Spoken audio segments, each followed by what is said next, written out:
temps que nous étions en voyage à Fresco, nous avons fait l'aller-retour. On est parti pour notre frère. C'est quand tu es à la maison, c'est quand tu as ton argent, c'est quand véritablement tu es dans des grandes maisons, tu as beaucoup de voitures que tu ne connais pas. L'homme en réalité, la chair que nous connaissons, la chair que nous voyons, ce n'est rien. Mais si tu veux connaître la valeur, l'importance ou bien la chair n'est rien, promets-toi un peu de partir dans le monde, un peu souvent dans les hôpitaux. Tu vas reconnaître que malgré ton argent que tu as, malgré tes valides d'argent que tu as, la maison que tu as, ce que tu as là, tout est vanité.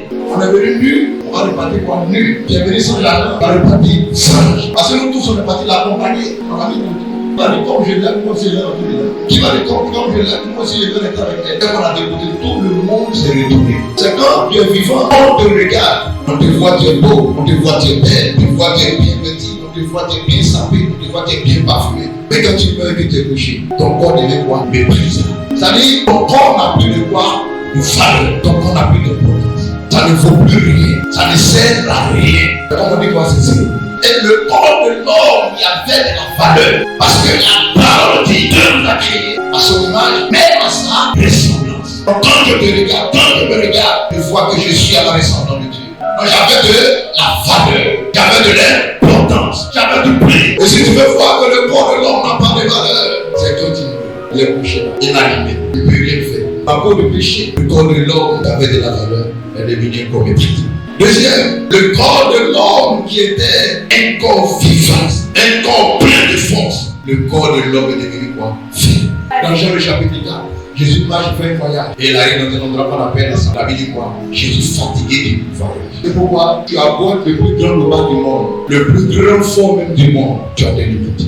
Parce que tu vas travailler du matin jusqu'au soir, mais pendant un mois, tu ne dors pas. Mais forcément, un jour, tu seras quoi? Fatigué. Quand on va arriver au ciel, et que Dieu va changer notre corps, on aura un corps de fatigue. C'est-à-dire que tu es assis dans tes amoureux Dieu, tu ne peux jamais te fatiguer. Parce que nous allons donner Dieu quoi? Éternité en éternité. Et quand on parle d'éternité, tu n'as pas ni commencement, ni fin. Donc il faut que quelqu'un qui va adorer Dieu éternellement ait toujours la force. Il faudrait que la personne ne sommeille jamais. La personne ne soit jamais fatiguée. Tu as beau prier pendant 1 jour, 2 jours, 3 jours, non-stop. Mais un jour, tu seras pas fatigué. Troisième chose qui le péché occasionné, c'est que ton corps va pourrir. Ça s'appelle la pollution. Parce que la Bible dit que tu es quoi? Tu es poussière. Tu retourneras dans la poussière. Donc le péché a occasionné cette chose.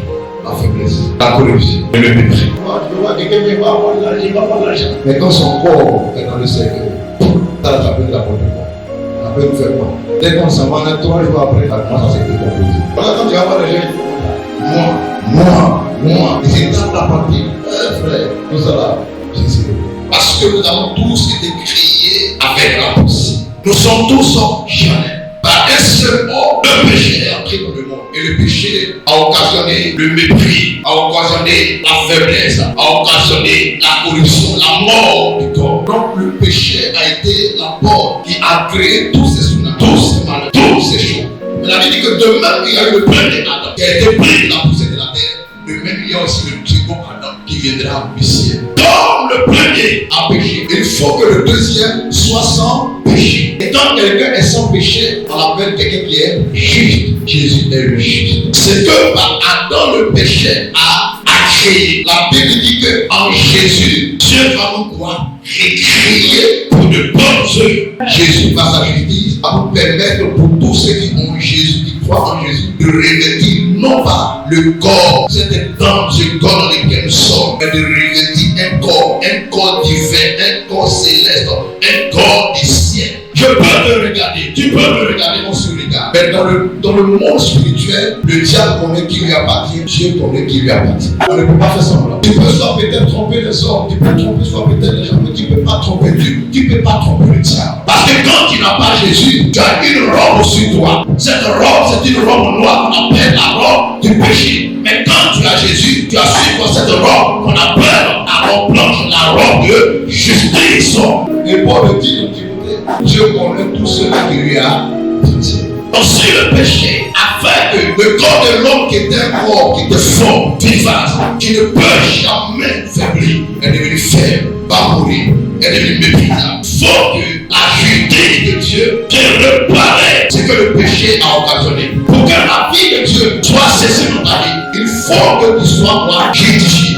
Quand que tu Jésus, tu ne peux pas avoir la vie de Dieu en toi. Et ça, ce n'est pas le fait de venir à l'église. Ce n'est pas le fait soit peut-être de faire quelque chose pour Dieu. Si tu le fais, Dieu te bénira. Mais ça ne te donne pas droit d'avoir la vie. Si tu viens avoir la vie de Dieu, ce qui peut occasionner cette vie en toi, c'est la justice divine. C'est pourquoi la Bible dit que nous avons été quoi? Justifiés en Jésus. Et c'est quand nous sommes justifiés en Jésus que la vie de Dieu se transmet par la justice en nous. Donc quand tu reçois Jésus, cette justice, Dieu te revêt une robe blanche. Si tu as reçu cette justice, c'est vrai que ton corps est encore méprisable. Mais cette justice qui est en toi par Jésus te permettra, après la résurrection d'entre les morts, de revêtir un corps nouveau. Et ce corps que tu vas revêtir sera un corps glorieux. C'est pourquoi il dit il y a le corps terrestre et il y a aussi le corps céleste. Parce que cette justice que nous avons revêtie en Jésus va nous permettre de ressusciter, de nous revêtir un corps glorieux.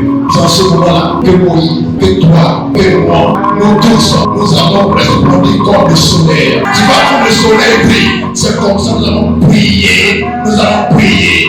C'est pourquoi Paul se dit, je te rends grâce au Père. Parce que tu nous as rendu capable d'avoir part à l'héritage des siens dans la lumière. Beaucoup de personnes peuvent dire que Jésus existe. Beaucoup de personnes peuvent dire que Jésus n'existe pas. Qui a raison? Qui a tort? Nous croyons que nous sommes dans la vérité.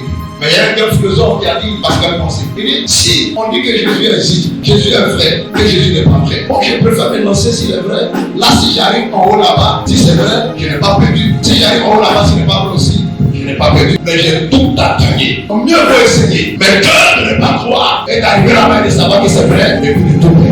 Mon frère, Jésus a dit, si nous recherchons, devons rechercher quelque chose, donc j'ai dit, recherchons la justice. Parce que c'est cette justice qui va nous permettre d'avoir la vie éternelle. S'il n'y a pas de justice, il n'y a pas de vie éternelle. Quand pendant qu'on était en train de faire un élément hier, je disais, maintenant qu'on a mis le corps dans le tombeau, toute intervention humaine doit être inutile. Il n'y a pas quelqu'un qu'on devait nous prier pour le capitaliser. Ça n'existe pas. Après de ça même, quand le riche est arrivé dans le sein de ce jour de mort, et que le pauvre est allé, on sait Abraham. On dit Abraham, je te demande pardon. Pour demander au gars de mettre selon son droit et de te réfléchir. Et Abraham dit non. Il y a un gouffre entre moi, entre nous et vous.